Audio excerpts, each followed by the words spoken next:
السلام عليكم ورحمة الله وبركاته. إن شاء الله تكونوا بخير وصحة جيدة. اليوم إن شاء الله بدنا نعمل أكلة هي من اللهم صل على سيدنا محمد. يعني مكوناتها قليلة اللهم صل على سيدنا محمد، وأكلة عائلية يعني بحبوها الكبار والصغار. تاخذوا هيك صوتي رايح حتى يمكن اسبوعين او اكثر الي بعرف شو احكي رايح كل صوتي، فهي رجع من جديد وهينا رجعت ان شاء الله. تكونوا بخير وبصحه جيده والله يكفيكم شر الامراض.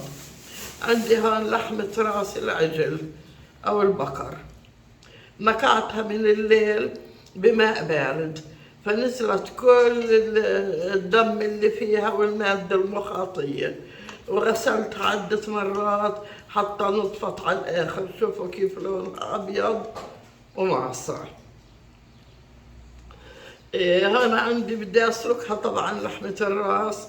بدي أحط المطيبات عليها اللي هي توم، بصل، جزر، فلفل حار أو حلو حسب الرغبة، عود قرفة، ورق غار، كبش قرنفل، فلفل أسود، حبهان، هذول الصحيحة.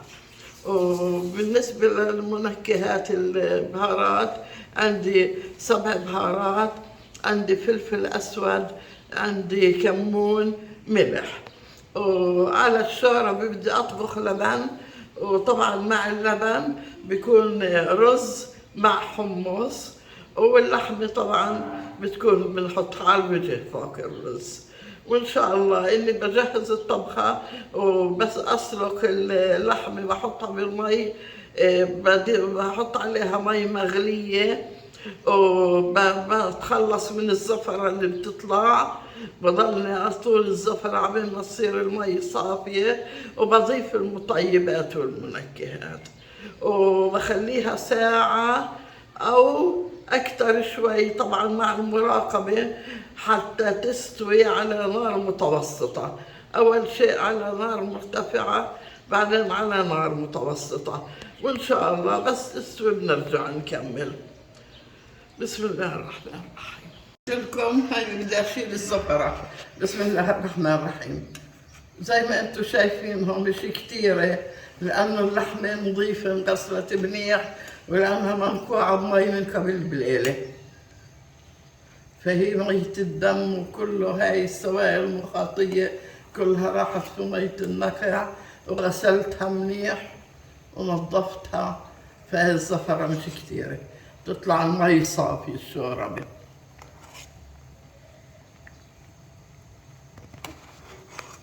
أما إذا مش منقوعة بتطلع الزفرة لونها قاتل على سواد.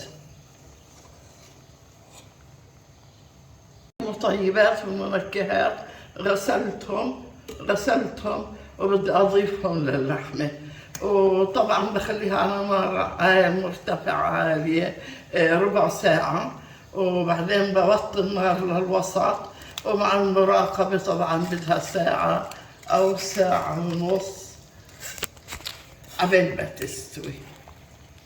وإن شاء الله بس تستوي برجع لكم بنكمل على بركة الله تعالى. اللهم صل وسلم وبارك على سيدنا محمد وعلى آله وصحبه أجمعين. الملح والبهارات مطحونة بنضيفها بالآخر لما بتستوي، لما بتقترب من الاستواء. وإن شاء الله بس تصير اللحمة وتستوي برجع لكم بإذن الله. ورجعنا لكم على بركة الله تعالى. بسم الله الرحمن الرحيم، والصلاة والسلام على سيدنا محمد وعلى آله وصحبه أجمعين. هاي اللحمة هون استوت، وأخذت شوي من شوربة اللحمة واللبن، أضفت على كمية اللبن ملعقة كبيرة من النشا، وهون ضليت أحرك حتى وصل لمرحلة الغليان. وهون بدي أضيف له من الشوربة اللي هي شوربة اللحمة. بسم الله الرحمن الرحيم. طبعا الرز جهزته، وإن شاء الله بنشوفها بالتقديم، بنشوف كيف تتقدم الرز واللحم واللبن، وأكلة بنصحكم فيها طيبة كتير، وإن شاء الله بتعجبكم. والله يسعد لي اياكم وبنلتقي ان شاء الله في التقديم. ورجعنا لكم على بركة الله. اللهم صل وسلم وبارك على سيدنا محمد وعلى آله وصحبه أجمعين. لا إله إلا الله محمد رسول الله. بسم الله الرحمن الرحيم. وهي اللبن مع شوربة لحمة الراس، وهي اللحمة طبعا حطيت عليه حمص ورشة اللهم صل على سيدنا محمد كركم، بحب يكون لونه للصفار مائل، واللحمة والرز. وإذا بتحبي طبعا باستطاعتك إنك تفتي خبز، بتحمصي الخبز وتحطيه تحت الرز وفوق اللحمة والحمص. وهي وليمة وأكلة عائلية، وإن شاء الله تنال إعجابكم. وألف شكر للمشاهدة، وإن شاء الله تضلوا بخير وبصحة جيدة، والله يبعد عنكم الأمراض والوباء والبلاء، والله يعطيكم ويغنيكم ويسعدكم ويخلي لي إياكم. إن شاء الله ما تنسوني من اللايك. الله يطول عمركم، والسلام عليكم ورحمة الله وبركاته، والحمد لله على نعم الله التي لا تعد ولا تحصى.